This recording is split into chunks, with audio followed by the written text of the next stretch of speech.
Hello everyone, my name is Anand Kumar Jha. और पिछले कुछ दिनों से हमारे चैनल पे हम लोग अपना कोड सेट के बिगनर्स के या लीड कोड के इन सारे प्लेटफॉर्म्स के क्वेश्चंस को सॉल्व कर रहे थे जावा प्रोग्रामिंग लैंग्वेज में। लेकिन कुछ लोग ऐसे भी हैं जिन्हें जावा में कोडिंग करनी नहीं आती है या जावा नहीं समझते, और मेरे ही कुछ दोस्त जो कि नॉन इंजीनियरिंग बैकग्राउंड से हैं, तो उन्होंने भी इंटरेस्ट दिखाया कि हमको भी सीखना है, कोडिंग करना है, तो तुम जावा में थोड़ा अच्छे से बताओ जावा के बारे में। तो हमने सोचा कि क्यों ना इस पे एक ट्यूटोरियल बनाया जाए। वैसे भी यूट्यूब पे जावा के तो ढेरों ट्यूटोरियल या लेक्चर वीडियोस बने हुए हैं, लेकिन उनमें एक चीज़ है कि वो लोग थ्योरी पे ज़्यादा और प्रैक्टिकल पे कम फोकस करते हैं। लेकिन हमारा जो ट्यूटोरियल होने वाला है, हम लोग थ्योरी कम और प्रैक्टिकल पे ज़्यादा फोकस करेंगे।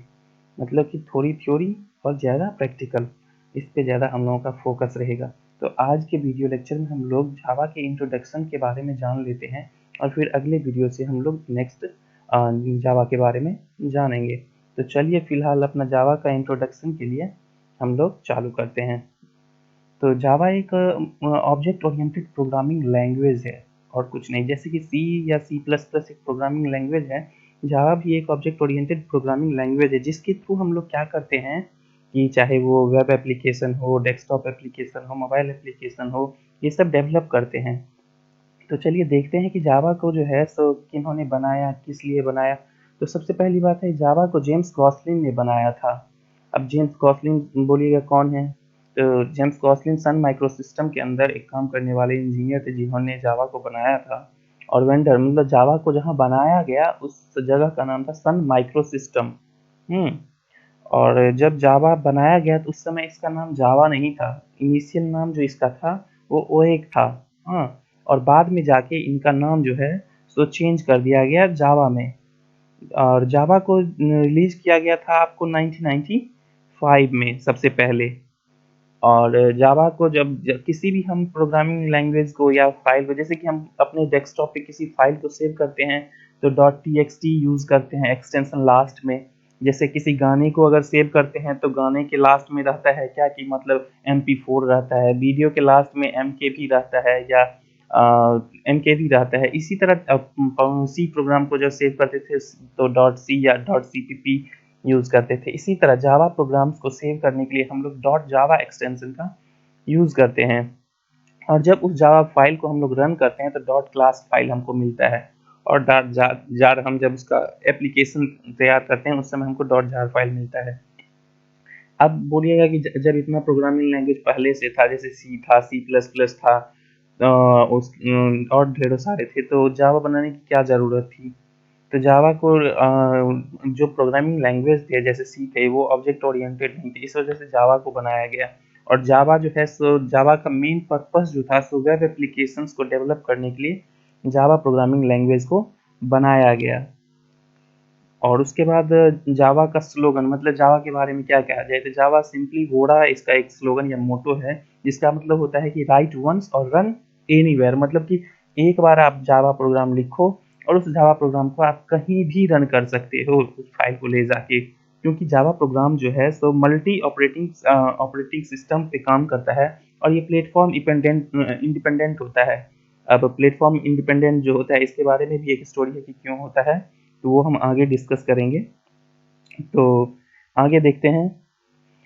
According to Sun microsystem 3 billion device run on Java language only. मतलब कि सन माइक्रोसिस्टम के अकॉर्डिंग जो है सो 3 बिलियन डिवाइस आज के टाइम में या उससे ज़्यादा जावा प्रोग्रामिंग लैंग्वेज के थ्रू डेवलप किए गए हैं जो रन कर रहे हैं।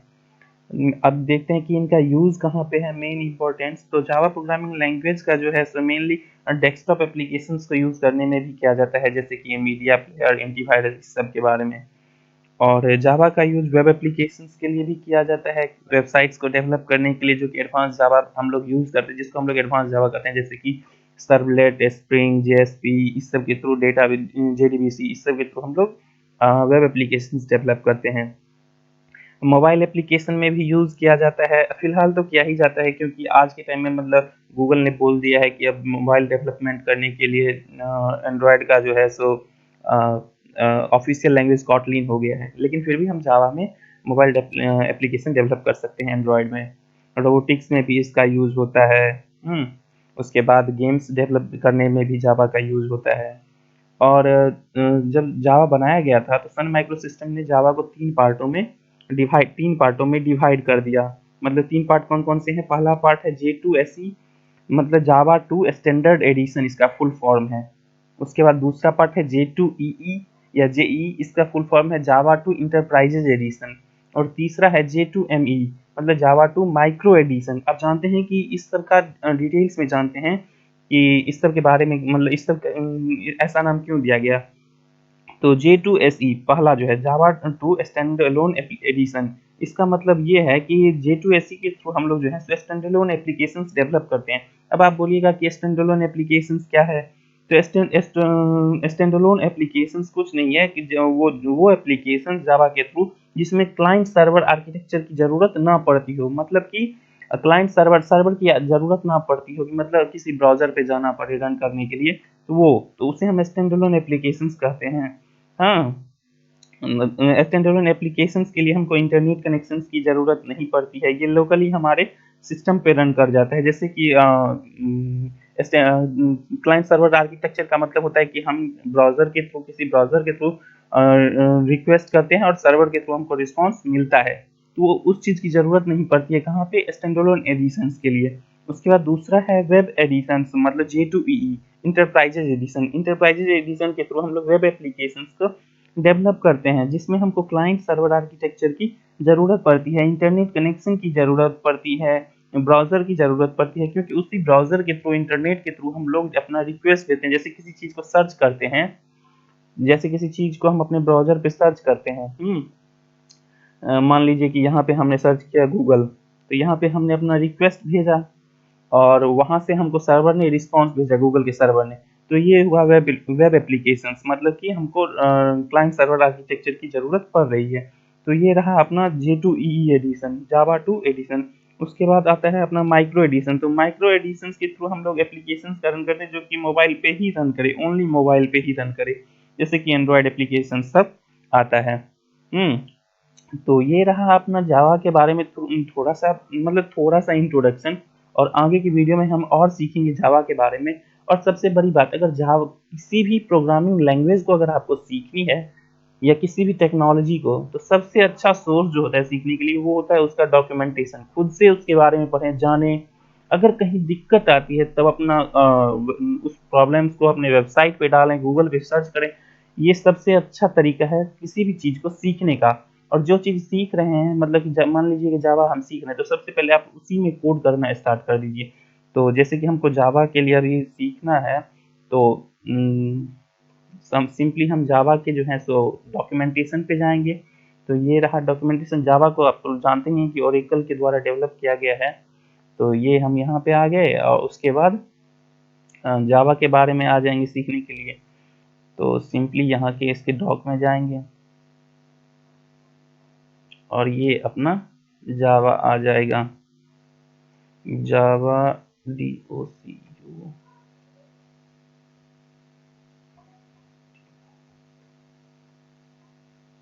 लर्न जावा स्किल, ये आ गया अपना सारा आ रहा है। ये रहा जावा का डॉक्यूमेंटेशन, गेट स्टार्टेड। देखिए, तो यहाँ से जो है सब हम जावा के बारे में अपना पढ़ के सीख सकते हैं, चाहे वो कोर जावा हो या एडवांस जावा हो।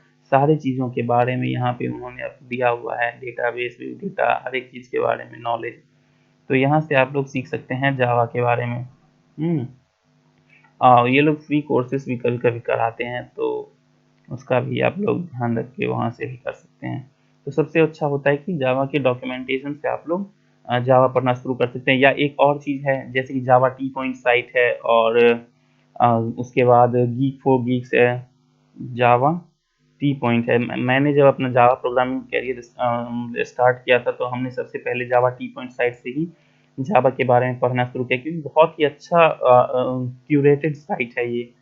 जावा टी पॉइंट बहुत ही बेहतरीन है। तो यहाँ से मैंने जावा सीखा था जब सीख रहा था खुद से। तो और एक साइट है आपको गीक फोर गीक्स भी है, तो वहाँ से भी आप जावा सीख सकते हैं। वो भी बहुत ही ज़बरदस्त साइट है। तो यहाँ से आप लैंग्वेज में आएंगे और लैंग्वेज से जावा सेलेक्ट करेंगे तो ये जावा के थ्रू क्यूरेटेड है, तो एक ही जगह पे आपको सारे रिसोर्सेस मिल जाएंगे। तो चलिए, आज के वीडियो में आप लोगों का टास्क रहा कि जावा के बारे में सर्च करिए जितना हो सके। फिर अगले वीडियो से हम लोग जावा के बारे में पता करेंगे कि कैसे उसको इंस्टॉल किया जाता है और कैसे उसमें प्रोग्राम्स को रन करेंगे। तो आज के लिए इतना ही, दीजिए हमको इजाज़त। धन्यवाद।